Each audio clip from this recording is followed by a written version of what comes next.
नमस्कार। आज हम उस अदृश्य शत्रु की बात करेंगे जो हमें हमारे लक्ष्य प्रेम मार्ग से भटकाता है। ये शत्रु बाहर नहीं बल्कि हमारे भीतर ही बैठा है और इसका नाम है मन की अविवेकपूर्ण चतुराई। हमारा मन लगातार हिसाब किताब लगाता रहता है। ये सोचता है कि हम बहुत ज्ञानी हैं, हम सब कुछ जानते हैं। यही मन की अविवेकपूर्ण चतुराई हमें मायिक ज्ञान में उलझाकर हमें खुद को बड़ा समझने पर मजबूर करती है।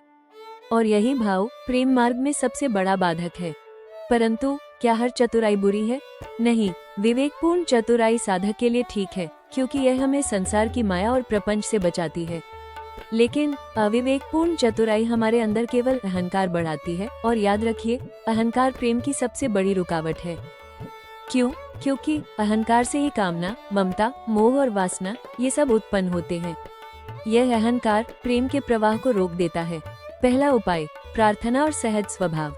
इसलिए हमारा पहला और सबसे सरल उपाय है भगवान से प्रार्थना। हे मेरे प्रभु, मेरे भीतर की यह अविवेकपूर्ण चतुरता नष्ट करे, मुझे सहज स्वभाव दे, मेरा अहंकार मिटा दे। जब यह अहंकार मिटता है तो हमारे अंदर बच्चा भाव जागता है। बच्चा बनना मतलब अहं का मुख्य बात, शरणागति और सामर्थ्य शून्यता। सच्ची शरणागति क्या है? जब साधक को अपनी सामर्थ्य शून्य लगने लगती है और वह ये समझने लगता है कि मैं कुछ नहीं कर सकता, जो कुछ भी हो रहा है मेरे प्रभु ही करा रहे हैं, तभी वो सच्चा शरणागत बनता है। जैसे हम कहें, मैं न बोल सकता हूँ, न सुन सकता हूँ, न चल सकता हूँ, आप करा रहे हैं प्रभु।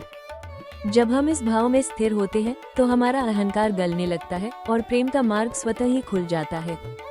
तो मन की चतुराई को नष्ट करने का अंतिम सूत्र यह है, प्रभु पर पूर्ण भरोसा, पूर्ण शरणागति, अहंकार शून्यता, बच्चा भाव, नाम जप व प्रार्थना, निरंतर स्मरण। यही बच्चा बनना है और यही प्रेम मार्ग की सच्ची और सुंदर शुरुआत है। और यही ओवर स्मार्टनेस को कम करने का मार्ग है।